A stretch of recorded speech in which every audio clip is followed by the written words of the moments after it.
कल दिल्ली में 10,665 positive cases आए थे। पॉजिटिविटी थी 11.88, लगभग 12% के आसपास थी। और कल 8 डेथ हुई थी। पिछले कुछ दिनों से जब से कोरोना दोबारा से दिल्ली में आया है तो काफ़ी केसेस तेज़ी से बढ़ रहे हैं। कल 10,000 से भी ज़्यादा हुए थे, 11 के करीब पहुंच गए हैं। और आज जो अभी डाटा गैदर किया जा रहा है उसके अंदर 14,000 से कुछ ज़्यादा केसेस आने की उम्मीद है। पॉजिटिविटी सर कितनी हो सकती है? कल 12% के आसपास थी, आज 14 और 15 के आसपास हो गई। सर डेथ के केसेज बढ़ रहे हैं, जैसे 8 डेथ हुई है और इस जून महीने के बाद 26 जून के बाद सबसे ज़्यादा है। देखिए कल पूरे देश के अंदर 300 से कुछ ज़्यादा डेथ हुई हैं और दिल्ली के अंदर उस हिसाब से प्रोपोर्शनेटली केसेस 12-13% है, पर डेथ जो है 2% के आसपास है। Sir test but do you expect the number of deaths to rise sir? Because अगर आप लास्ट 3 दिन के देखें तो 1 से 3, 3 से 8 बढ़ ही रहा है। The trend is going up in terms of deaths. अभी जो है डेथ का जो रेशो है वो 1 in 1000, कल 10,600 केसेस थे तो 8 डेथ थी, तो 1200 पे एक डेथ थी लगभग। डेथ तो देखो थोड़ा सा तो पिछली बारी जो थी 10,000 जब केसेस थे तो उस टाइम पर 150 के करीब डेथ आ रही थी। 150, 200 डेथ हो रही थी, तो उस हिसाब से अभी ठीक है। सर बेड्स जो दिख रहा है, जो हेल्थ बुलेटिन में डेटा आता है और जो दिल्ली सरकार का जो दिल्ली कोरोना ऐप दिखा रहा है, काफ़ी दोनों में अंतर है। अभी जो हम देख पा रहे हैं इसमें जो वेंटिलेटर बेड्स है वो 75 ऑक्यूपाइड है, आईसीयू बेड 213। मैं एक बार दोबारा से क्लियर कर देता हूँ। पहली बात तो कल 782 बेड्स ऑक्यूपाइड थे। ये सुबह लगभग 10 या 11 बजे तक का डाटा था कल का। अगर आज सुबह के डाटा से देखेंगे तो इसमें फ़र्क होगा, पहली चीज़। दूसरी बात यह है कि जो बेड्स हैं दिल्ली के अंदर ज़्यादातर बेड हमने ऑक्सीजन बेड कर दिए हैं, तो पेशेंट ऑक्सीजन बेड के ऊपर है, इट डजेंट मीन कि वो ऑक्सीजन पे है। तो ऑक्सीजन बेड ऑक्यूपाइड है, ऐप के ऊपर ऑक्सीजन बेड ऑक्यूपाइड दिखाते हैं। ऐप के अंदर दिखाया गया कि ऑक्सीजन पर 140 बेड तो लोग थे, पर ऑक्सीजन बेड जो ऑक्यूपाइड थे वो तो सारे ही ऑक्सीजन बेड थे। इसी तरह से 22 लोग वेंटिलेटर पे हैं, पर वेंटिलेटर बेड के ऊपर, क्योंकि प्राइवेट के अंदर बहुत सारे बेड वेंटिलेटर बेड हैं। और हमारे LNJP हॉस्पिटल के अंदर भी 750 बेड हमने अभी किए, उसमें 500 बेड वेंटिलेटर बेड है। अब 500 बेड वेंटिलेटर बेड है तो पेशेंट बेड वेंटिलेटर बेड के ऊपर डजंट मीन कि वो वेंटिलेटर पर है। तो ये क्लैरिफाई मैं आपको करना चाहूँगा। So how do you see it progressing in the next few days, sir? Like because we are getting to hear that 10 से 20 से 40 से 80 बनने में ज़्यादा देर नहीं लगेगी।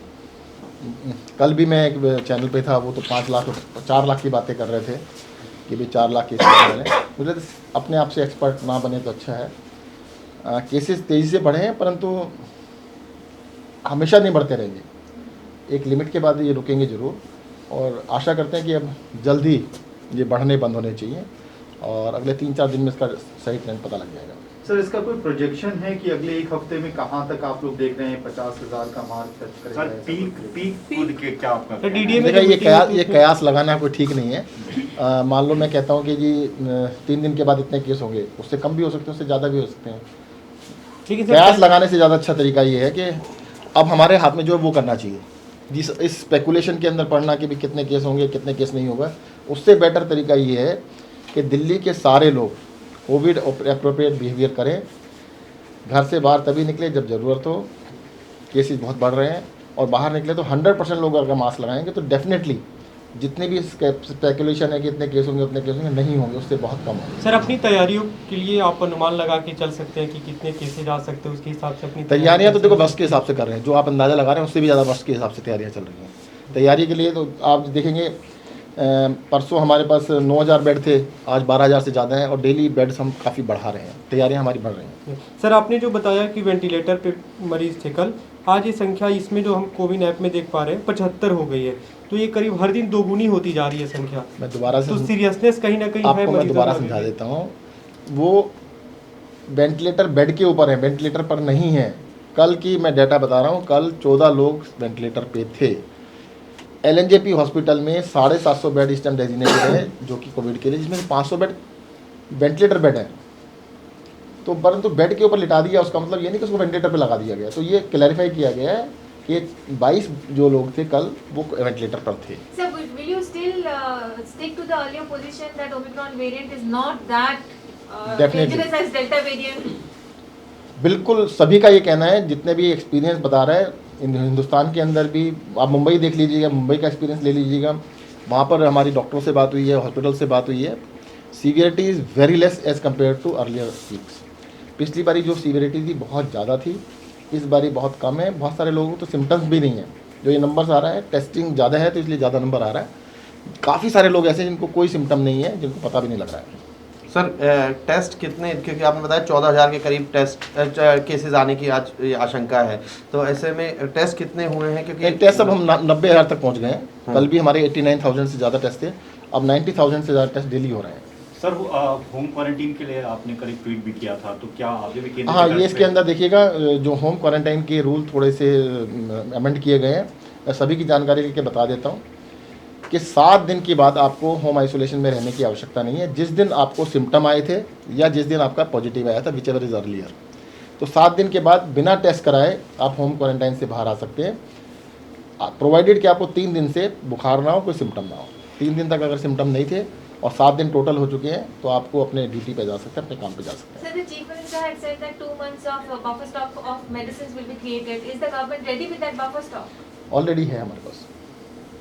सर जो डेथ्स हुए हैं अभी तक दिल्ली में, क्या उस पर कोई जांच हो रही है? उसमें कोई माइक्रॉन वेरिएंट की वजह से डेथ तो नहीं हुआ है? क्योंकि कल एक अभी death तक के- ओमिक्रॉन का अभी तक कोई कंफर्म केस नहीं आया है।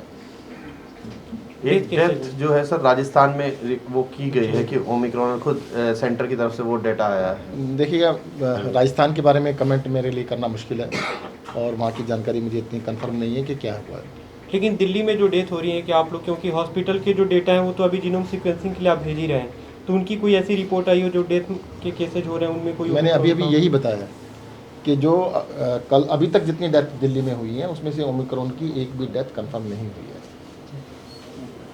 Are we Sir- looking at a lockdown, sir? Because lot of people on the ground, everybody every day is asking that one question. मैं फिर से क्लियर कर देता हूँ। देखो, पिछली वेव में और इस वेव में बहुत बड़ा डिफरेंस है।